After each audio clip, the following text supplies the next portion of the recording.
Well, I'm back. Man, I've been under the weather for a minute.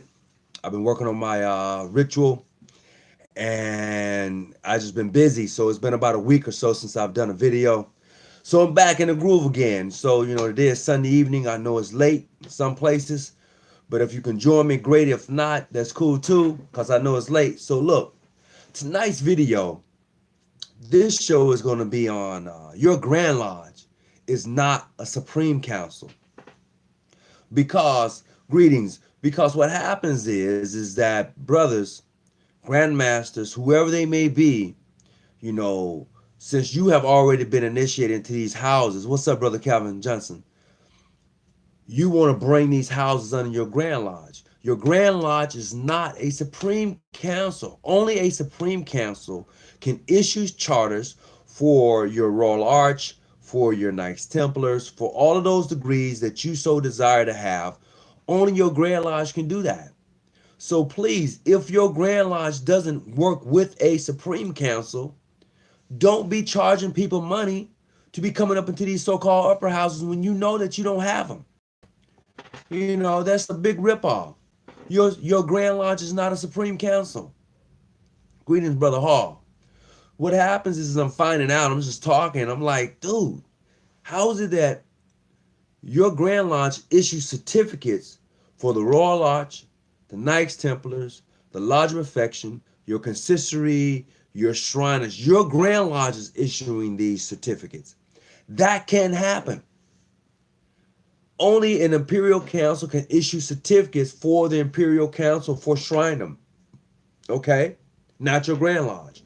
Only the LOP can issue certificates for the LOP. The Shriners, the Royal Arch, the same thing.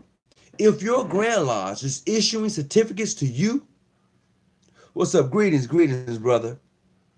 If your Grand Lodge is issuing certificates to you to say that you're part of these appending bodies and you're not part of a Supreme Council, you need to check that. That's real talk. That's real talk. Okay? So let's not get it twisted. And another thing, Grand Masters, I'm a past Grand Master. And I know that there are things that we have to do fundraisers, money. I got that. I understand that. Banquet dinners. But when you charge your lodges an excess of so much money and tell them whether you sell the tickets or not, you still going to be charged. Come on, that's not being a good leader. How you gonna act, right? You're gonna tell your members, you're gonna say, look, here's tickets, okay? These tickets are $500. You give every lodge every ticket. You give every lodge $500 for tickets, or you give every grant, every chapter $500 for tickets, right? You tell them, you know what? I don't want the tickets back. I want the money. This is a voluntary organization. You cannot be forcing people to go sell tickets or to do anything like that. And this is the problem that we have with a lot of Grand Lodges across the board. And that's the truth. How you going to go force someone to sell tickets when that's not their thing? They want to be part of an organization that's going to help them to become a better person, or be around individuals that's going to help them to mature, to grow, to do these things in life. But you're forcing them to sell tickets. Hey, here's each lodge gets $500 for tickets, and if you don't turn them back in, you're charged $500. Think of these numbers. If you got 50 lodges and 50 chapters, right? Just saying, and you're charging each one of them you're charging each one of them $500 a piece, right? That's a lot of bank. That's a lot of bank. I can understand it if you're putting this tax on them and say, look, we need to get a building. And the way we're going to get this building is that we're going to tax each lodge $500. And we're giving you X amount of time to pay this $500. I got that. But if you're talking banquet tickets, if you're talking feeding the homeless tickets, whatever it is, if you're talking tickets and not business, no. That's your role housing. You're running over your members, and that's not good. That's not a good look, Grandmasters. Your Grand Lodge is not a Supreme Council, plus you're doing these things on the side. Come on now. No, that's not a good look. What's up? Greetings, Brother Maddox. And that hurts brothers and sisters across the board. I had a sister call me up, and she has a chapter, and they wanted to come up under the jurisdiction, right? And she knew me. So I passed her on to my Grand Master so they can talk, so he can get in contact with the Grand Matron. However, the process is that sister was like, you know what? I came from this jurisdiction and this did. I'm like, shit, I'd have left too. I would have. I have never been a part of an organization that says, here's 5 raffle tickets, Brother Hawkins, or here's 5 dinner tickets, and each ticket is $50, right? And they say, well, if you don't turn these tickets over, or if you don't sell all 5 tickets, you're still responsible for all 5 tickets. That's not masonry. I challenge anybody on that. That's not masonry. That's not how masonry is supposed to carry out its duties. Well, we need money. Yeah, you need money, but that's not how you do it. You don't mandatorily put something on people. People got families these days, man. It's hard. Yeah, I know it takes money to be a Mason, and I know that. But you have to respect people and what they got going on in their lives. You just can't be telling somebody because you didn't pay me I gave you 5 tickets.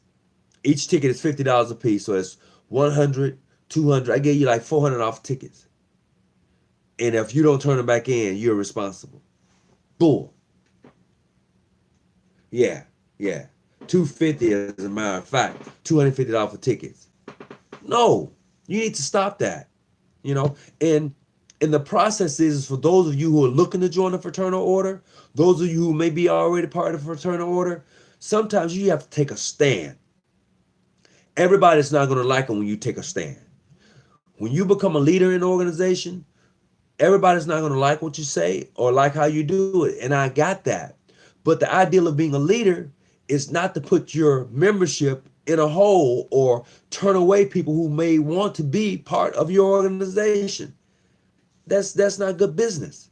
But it happens. And I got that, And I understand also that lodges, grand lodges, I understand, some grand lodges, they come out of the blue.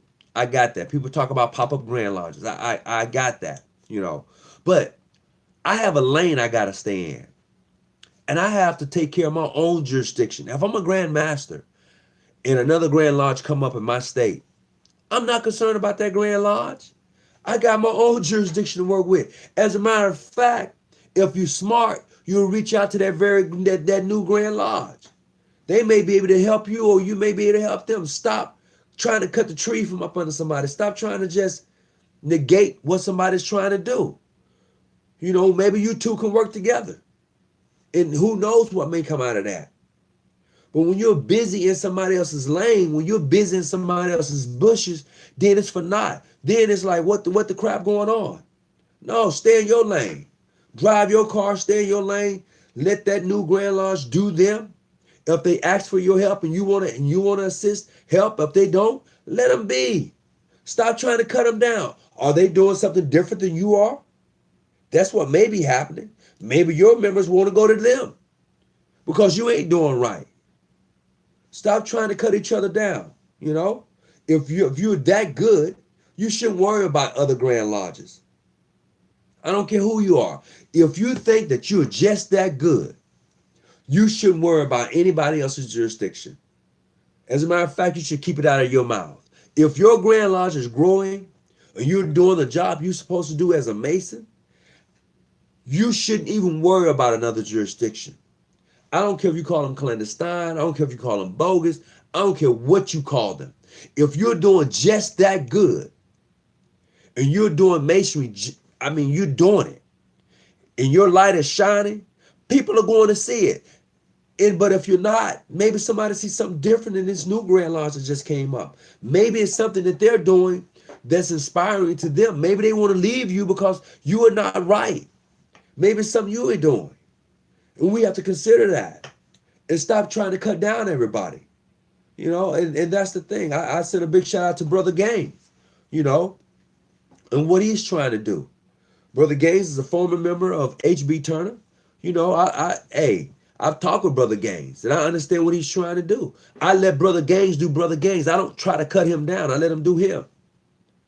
You know, and a big shout out to my brother Steve Smith out of Mississippi, John G. Jones Grand Lodge of Mississippi. I installed him as a Grand Master. Big shout out to him. I let Brother Steve Smith do him. You know, he's doing some big things in Mississippi. You know, the thing is for us, you know, to kind of like, hey, you do you, I'm gonna do me. And if we happen to meet at the top and work together, great. If we don't, it's still good. It's still good, you know. And if you feel that this brother is clandestine or bogus or whatever, just, hey, I wish you well and keep it rolling. Kick rocks.